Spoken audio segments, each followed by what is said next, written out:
大家好，又係我大師啊！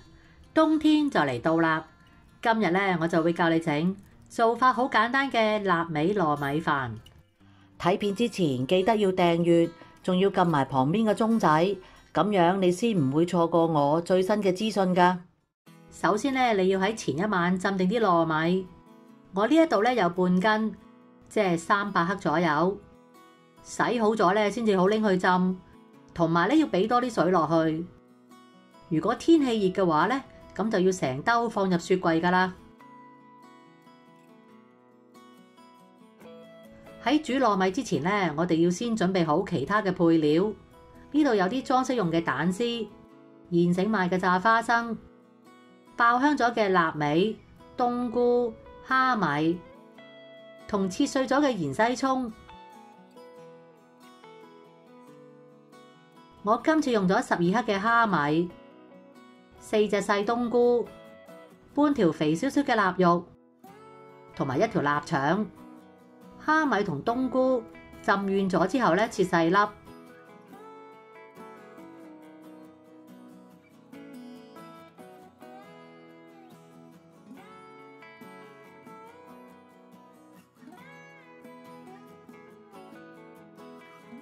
而臘味咧，蒸咗5分鐘之後，同樣咧都係要切細粒，用細火爆香啲臘味，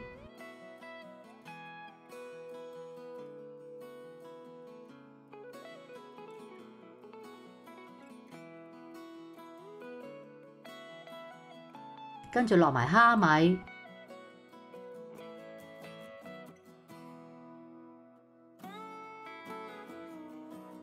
聞到有蝦米嘅香味啦，就落埋冬菇，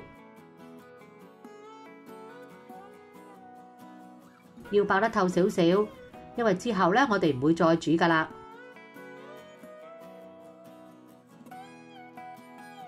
蛋絲嘅做法咧好簡單嘅啫，我哋用1隻雞蛋咧就夠啦。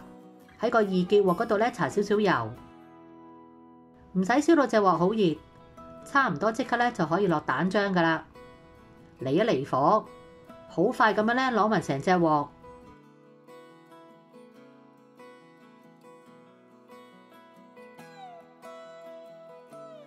用細火慢慢煎，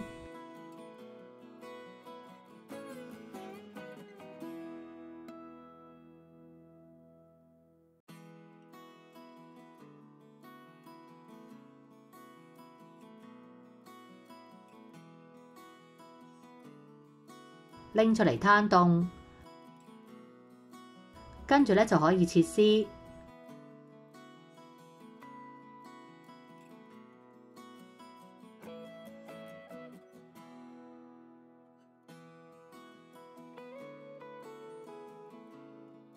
食糯米飯咧，最緊要就係個豉油。呢度有6克嘅雞粉，少少麻油，3克嘅鹽，少少胡椒粉。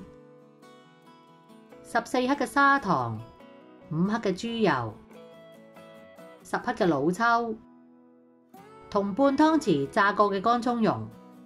個乾葱蓉嘅做法咧，就係用啲淡味嘅油爆透咧就可以啦。將砂糖、雞粉、鹽、胡椒粉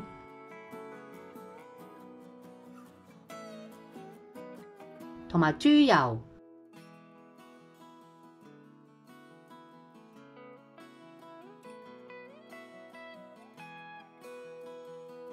用少少滾水咧開稀佢，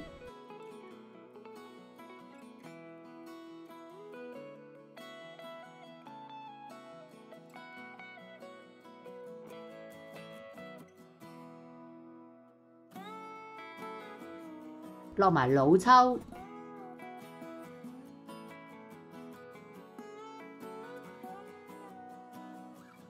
同麻油，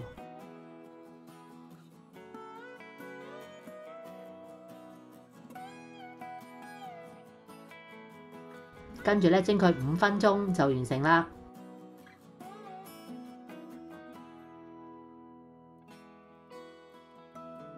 最後一步咧就要蒸熟啲糯米，你可以用大蒸籠，又或者呢一啲疏窿嘅盤，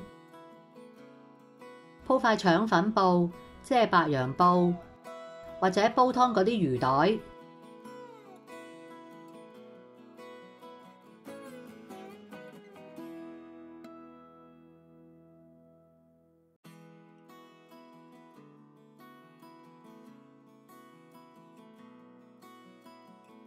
俾多啲水，用大火蒸40分鐘。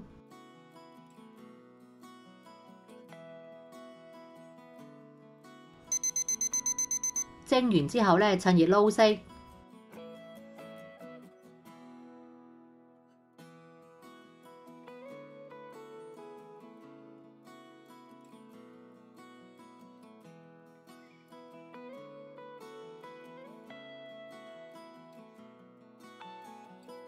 撈勻晒之後，落臘味，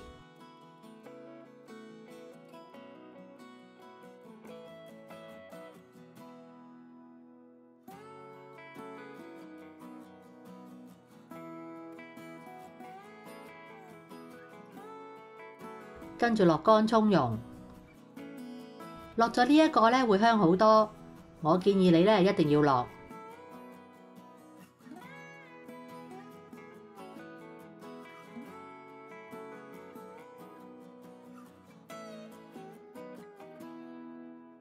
落埋花生同埋芫茜葱咧就可以上碟啦。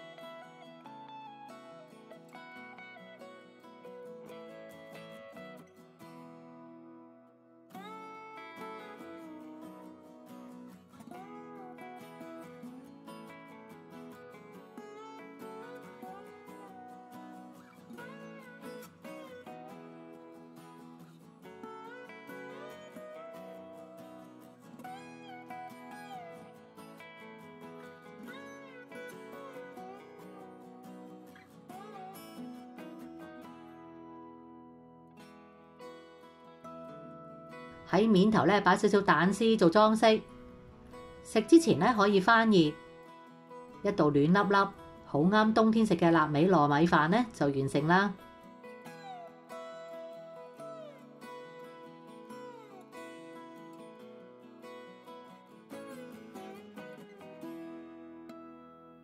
我而家咧就教埋你整一款懷舊點心糯米包。你見到佢個樣咧，其實同燒賣差唔多。講到包燒賣，就梗係要燒賣皮啦。我今次咧就寫咗啲地址喺下邊，你可以去睇返。一個糯米包咧，重38克左右，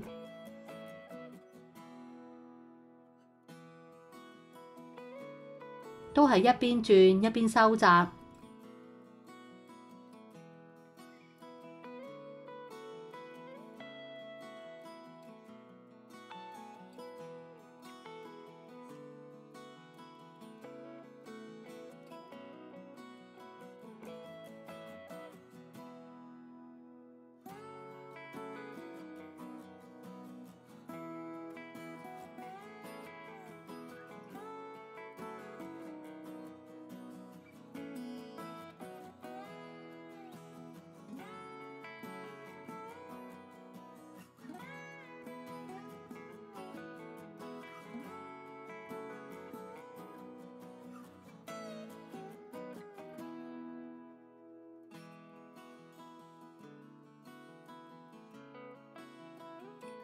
今次咧就特別少少，我哋要倒轉嚟放，水滾落，用大火蒸4分鐘咧就可以啦。